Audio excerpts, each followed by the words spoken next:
Hello, everybody. What is up? My name is Pat Nacito, and that is the ugly mug you're staring at right now in that picture.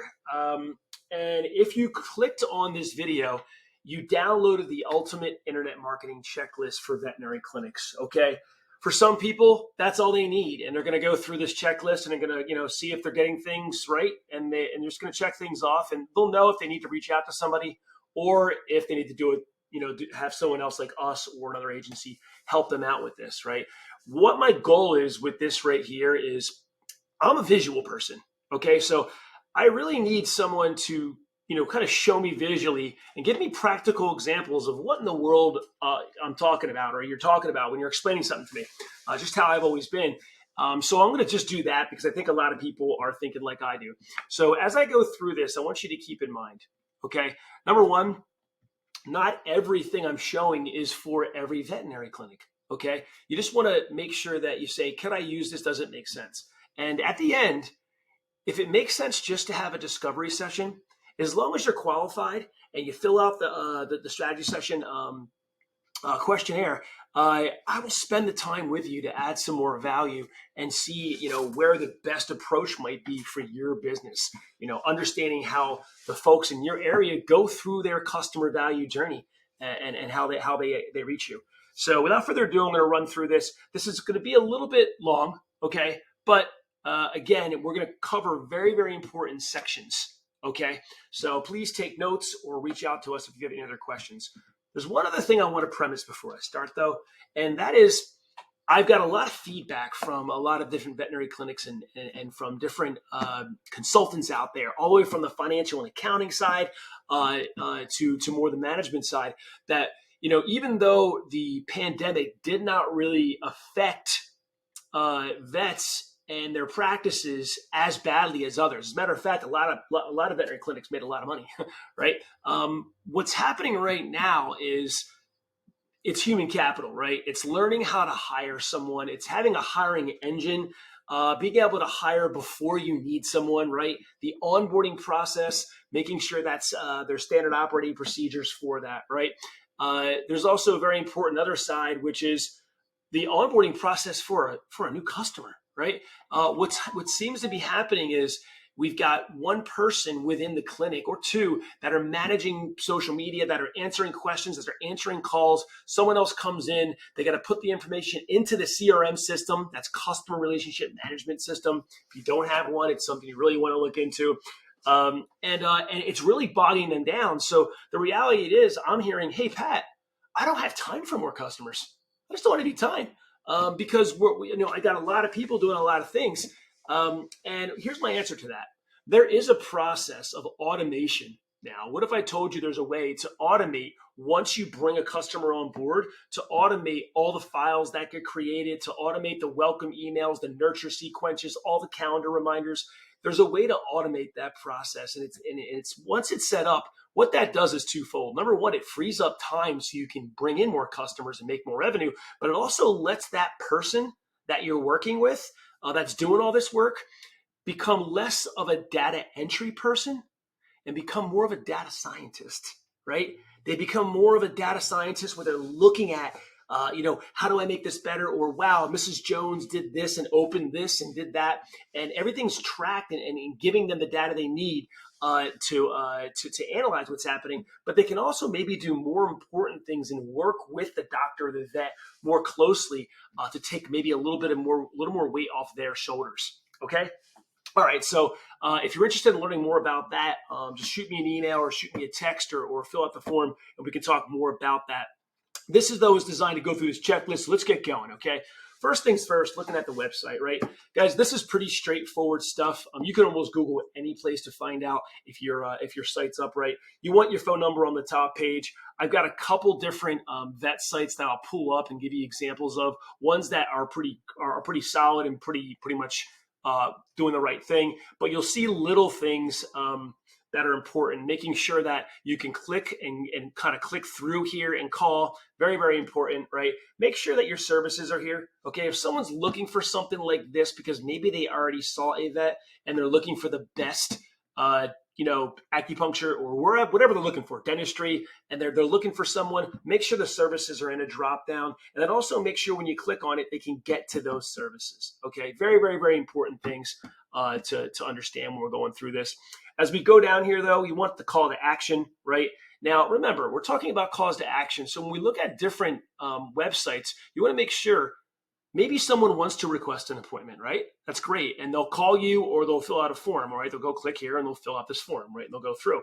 Sometimes people don't want to do that though, right? Maybe they want to just jump on a chat. So you may want to make sure you got your chat down here so they can talk, right? Or they can just send you an email, all right? So make sure your calls to action are here. Make sure they're frequent, okay, down here. The next thing that you're going to see on the checklist is if I right click here, right, you want to make sure you inspect and make sure your site is mobilely responsive, right? Because the real estate that you have over here, right, and all I did was right click right there, you saw, and hit inspect, and you could see it's showing me what your website looks like on an S phone or an S20 Ultra, right, for a Droid or an iPhone, and it shows you what it looks like. And you'll notice as you go through this, you'll notice if everything's in check. A website developer has to make sure this is structured properly. You can see here, there's still little tweaks, like this number should be down here, maybe organized a little bit more. But overall, it's a pretty solid site, got the services and everything there. But you can see it looks very different, all right? So you want to make sure that's in place, okay? What else do we got here, right? The fast and the speed. Whenever we do something with a new clinic, we do an audit, and we'll look and make sure that you're mobile friendly and that you're loading pretty fast. But there's a lot of speed tests you can do with your site and simple audits that you can go through. Okay, so that's your website. That's the rule number one.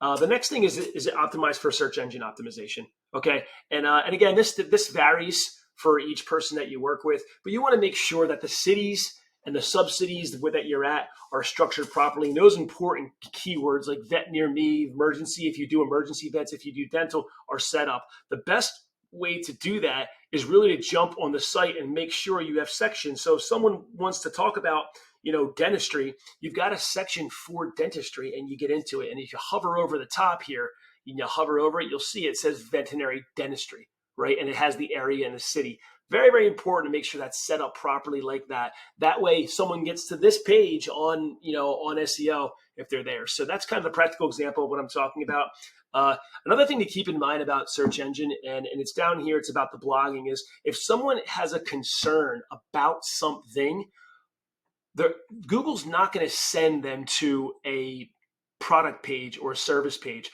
They're going to look for something like, if it's something about my dog has asthma, my dog's not breathing right. Well, what's going to happen is if this part of the website is structured properly and it has asthma and it's got the hyperlinks in here and it's structured the right way, right? And it's got these symptoms, this is what's going to pop up on Google. I repeat, this will pop up on Google, not your services section, right? For diagnostics or surgery or whatever it might be, right? So you have to keep in mind, they'll go from here, then they'll go to the next page. You'll know this from tracking, but that's why it's important to have some comments and some blogs and some information about that. Here at QS Digital, we're always posting content for our clients. We actually have a plethora of content for the year already blocked out for our clients. We just tweak it and change it based off of the location. So it really takes a lot off your shoulders. As we go through this here, okay, so this is the part here. Unique content, all important stuff, but the keywords are important. If you want to know more about SEO, you can go back over to my site. There's a section there that actually has the SEO checklist. It specifically shows the most used keywords across the country and in your state, and all the sub-services too. And you can look at it and you can just cross-reference and make sure you're using those keywords. So that's free. And I go a lot more detailed into that. I even have some case studies you can look at. Okay, but this isn't the time for that. Google Maps, guys, this is your number one thing here. If you don't have your Google My Business at least claimed and set up, that's your first step. Go to business.google.com, get in there and make sure that you're set up properly. Your name and address is consistent. After that, depending on where you're at, you're going to have to deal with certain types of competition. If you're in a rural area and there's not a lot of competition, you might be able to get ranked very quickly by someone putting in vet Essex County, New Jersey, because then you're going to get these three that pop up, right? Or if you check out, for example, West Caldwell. Well, West Caldwell's not that big, and you're going to pop up if you're in West Caldwell. The issue is when you're in a bigger city, right? You're in a bigger city like Newark, or you're in New York City, or you're in some of the larger cities in New Jersey, you're going to find that the competition gets much more difficult. Or when I go over here and I put Essex County, it gets a lot more difficult, right? Now, if I go over into New York, right, this is one of our clients right here. If you put emergency vet or vet Queens, there are 157 clinics in Queens. Okay, so highly competitive. So what we had to do was really build out their Google My Business structure. And the way that we did that is a whole process. I'm not going to go through this right now, but I want you to understand you've got to make sure that you've got this structure set up the right way. That way there's no confusion. And we have a whole step-by-step process that you can see here. The way that we create content, Google My Business posts, there's no getting around this. There's no cheating the system, okay? There's a way to set up social signals and custom signals. And again, I'm not getting into all this right now, but I want you to understand, right along the way, we found so many discrepancies with this customer. They had no idea about this. You can view the reports and see, okay? Can you do this yourself? Yes. This is a pretty heavy lift, but what I'll tell you is over time, we were able to get this client ranked pretty well for a lot of the services that they want. You can see right here, if someone puts in any type of urgent care, they are #1 in Queens. Some of the more difficult things were getting them set up for veterinary clinic, where now they're #1. What you're looking at here is some really cool software where it shows you if you're ranked 1, 2, or 3. You can click on it. It shows us right here, 2, 3, 4. So if you're #4, you're a little further down. So over here, for example, we're working because they're ranked #5. Right? So if you're doing a search like this, it's 1, 2, 3, 3-pack, right? That's where you want to be. And it's a lot more difficult, obviously, when there's more densely populated places, right? So again, I'm not going to get into this too much deeper. One last thing is for example, surgeon. Remember, we're talking about Queens. They were barely ranked for surgery here. They had 1 or 2, 3 spots here. These radiuses are 0.5 miles. Think about it in Queens, ladies and gentlemen. Okay, we're talking about 0.5 miles for each one of these circles in a radius. So again, if anybody was looking for a surgeon, okay, they weren't getting a lot of business here. Okay, now it took work and time, but if you look, this doesn't look like a lot, guys. Okay, but now think about the area of Queens here and all of the rankings now that they're getting phone calls. They're so busy for surgery, they can't even get ranked. And honestly, to get ranked all the way over here, it's not going to happen. Google My Business is by proximity, right? Proximity. And you're not going to win that way. The way you win over here are ads. Google guaranteed, Google screened. That's how you can get over here and build more business, especially for major things like surgery, where you can pay $40 for a lead or $50 for a lead because they're coming in for a $3,000 elective surgery, right? So anyway, we'll get into that in a little bit. Let me jump back over here. Again, I have G&B case studies you can look at where I get into that a little bit more. I invite you to download that and watch that video. Okay. So again, this is just the basics that you want to look for here in responding to questions. By the way, what if I told you there was a way to be inside software, okay, that actually will allow you to go in and respond in your own marketing software that we have. You can respond to Google My Business reviews and things like that. Wouldn't that be great? Well, we have that, and I'd love to show you that one day too. Let's go further down here. Taking advantage of paid online marketing, right? Google ads, Google local services. Guys, this is something that veterinary clinics, I don't know what has happened, but this is a new type of product that Google put out. It's called Google Guaranteed. All of the aggregators and Angie's List and all these type of aggregators and Yelp and these doctor-based and veterinary-based aggregators can't be part of this, right? I'm going to show you what this looks like because it's pretty cool, okay? Let me just pop it up over here. So I'm going to jump back up to our PPC section here. Just give me one moment, and it's going to show you Google Screened here. So what this does is you get registered and you get qualified with Google. It's free to do that, right? And when someone puts something in for a vet near them, you pop up with your ranking and everything else that you want. You can choose the cities that you want to be in with this. Again, do I recommend doing Google Screened in your own city? No, you should be able to get ranked in your own city. But if it's Queens or it's very populated, this is going to be a winner. Is it more expensive? Yes. Okay, and we can calculate what the cost is by just logging in here, right? I put New York City in here. I want 20 leads. I put veterinarian, right? Again, you need to set this up. This is some of the best thing ever. So you put veterinarian in right here, boom, estimated budget, and it tells you what you're going to spend. So you're going to spend between 20 and $40 per lead, depending on where you're at. New York, PA, Pennsylvania, across the country. Okay. All right. If you want to learn more about this, let us know. We know how to set you up. We're agency partners with these guys, and we set these things up all the time. But again, if you paid $30 for a lead, you only pay when someone calls. Let me repeat that. For this program here, okay, you only pay when someone calls you. How do you get ranked to be in the top 3 here? Proximity, right? And here's the cool part. How often you answer the phone, okay? How often you answer the phone, okay? And I have a whole Google video on this, a whole video on Google screening, so you can go check that out on my YouTube. And then your ranking, your reviews. So if you have pretty good reviews right now, or great reviews, and you get in early on this, not a lot of vet clinics are part of this right now, and it's a blue ocean of opportunity.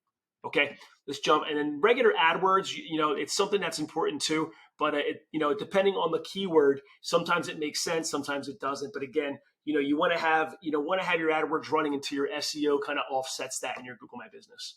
Okay, so just make sure you kind of check this off. Same thing with retargeting, people getting to your website and making sure you're pushing them out and getting back to them and stuff. So as we move down here to social media, okay, social media, pretty important thing, okay? Sometimes it's good for certain clinics, sometimes it's not. You have to remember when a social media lead comes in, make sure your Facebook and Instagram are set up. People are going to ask you questions. It's just like a phone ringing. You want to make sure you're in there and answering that chat area, okay? But the idea is when we're doing paid advertising on social, what you'll realize, and I'm going to show you a quick example of this on paid social right over here, is the leads are different. Okay, you're going to have different leads. So you could see this is an email. You could see this from Tuesday, May 31st, very recently. I blurred out for privacy. It is an animal clinic, right? But this was a 1 week, right, of a small campaign that we did. I'm talking about maybe $400 or $500, not even, maybe less. And it was for dental. It was a dental hygiene. And again, I have a case study going through the whole thing for the dental and showing you the ads and stuff. You can go check that out. But more importantly, 45 leads. Here's the trick with this though, guys. When you get leads like this, you have to be able to go in and actually make the phone calls and nurture these people because they're ads and they said they wanted to sign up for like a free dental assessment with their dog. And that's fine and dandy and all. But the issue, right? And if I go into business.facebook, I'll have to find it over here. I don't know if I'm still logged in. I'll have to double check here. But there's a see if I can find this because it's important. There's a lead section for these guys, and you can go in and get these leads and respond to them right inside of Facebook. I think it's right here. This is it actually. So you see, these are the leads that came in. These are raw leads that are live right now that are coming in. And again, you can make these phone calls and get in here and be fine. What if I told you I could pull these leads also into a CRM system, right? All in one, where whoever's calling these people can mark if they call them, next steps, and just follow up with these people. Remember, they didn't seek you. You're on social seeking them. It takes a little more nurturing. They should be in a different type of campaign and in more of an email marketing nurture campaign, educating them on dental health and other healthy things they can do for their pets and their loved ones.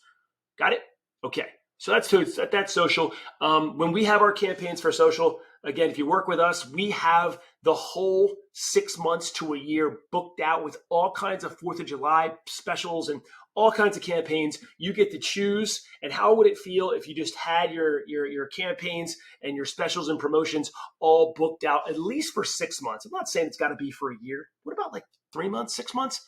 Wouldn't that be like, that's great, right? I have my social set up and I have my campaign set up. That'd be nice, right? So again, we do that here. But again, just make sure you have the basics set up properly. Leveraging email marketing and automation This is huge, okay? Like I said before, we have a whole process to show you how to automate things for onboarding, for automatic emails that go out if someone opens an email, if they don't, to get them back in.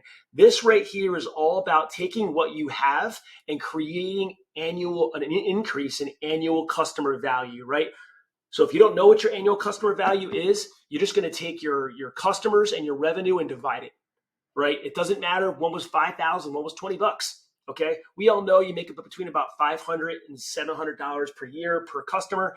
And each vet throws off between $200 and $4,000 a year, depending on the type of vet. We all know that, right? If you're in the industry, but knowing what your annual customer value is very important because it tells you what you can spend on your marketing.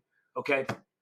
So that's that. Final piece here is tracking, right? Guys, you got to inspect what you expect here. I'm sure you've heard that before, but the analytics, the new analytics is G4. See G4. This is great because you can really see a marketing funnel and what's happening, who's coming from organic, who's coming from paid search, and you can see what's working and what's not. This is how you can allocate your money to where it works best in your world, where you're from. Because people just behave differently, right? So this is this piece of the analytics. The other piece of the analytics that I'd like you to consider and think about is the ability to understand what scorecards are, okay? And this is saying, all right, what exactly is important to me? What's important to me when I'm tracking, anything, So I'm going to show you what this looks like a little bit more in detail here. But really want to look at, is what's important to me? Are you on social with pixeled audiences? Is it blog comments? What is it? And there's lots of things it could be. So what we do is when we sit down with someone and talk about analytics, we put this together based off our experience and what's important in each of these stages of the customer value journey. Okay, I'm not going to jump through the customer value journey right now in too much detail. We can get it at a later date. But again, it's important to have this. These spreadsheets are on Excel. Okay, you can take a look at them and check them out if you want to. But they actually show exactly what the scorecard looks like. So that's that. Let me jump back over here. Right here, we're going into the keyword rankings, call tracking. Another very, very, really cool thing that you can take a look at. This is the ability to get inside of the account and actually record the calls. It's such a powerful tool to be able to get into the back end of a site and kind of take a look at some of the other calls that are coming in. What if I told you could just you could track the recording of the calls, right? So check this out. Here's the reporting. Okay, you got your ads, and this is our own marketing software all in one where you can jump into this. Okay, you can see it's got your ads, got your Facebook ads, everything you need. Call reporting. So what I found, over time, is these are recorded. So you could play this back. I could play this back right now, right? I could play this recording, right? And see how it's going. And what you'll realize is sometimes you don't have a marketing issue. You have someone's not following up in time, or someone's answering the phone and speaking too fast, or they just don't know the protocol of what to say. So wouldn't it be nice to just get up in the morning and just kind of look at this, see if they answered their first call, see if they followed up, see what keyword prompted it, and just listen with a cup of coffee and see what your team's talking and saying. Right? See, is their tone proper? Are they speaking slow enough, which I should do, right? So it's, this is cool stuff. Guys, this is all in one. I mean, even to the point where you look at the opportunities and you look at the, the overall pipeline of booked appointments and calendars. A lot of cool stuff here. Again, I'm not getting into this, not designed for that. But again, you want to make sure you have your call tracking, your keyword ranking, and a dashboard to track all this stuff, okay? I know this was a lot. I appreciate the time that you just spent with me right now. Remember, this is about three things. This is about documenting the customer value journey of how people get to reach you, measuring things the proper way, and then having tools and tactics to push them. If you have just one of these or two of them, you're going to end up a bull in a china closet, just not knowing what's going on, a one-hit wonder and not know what works, or you're going to get stuck.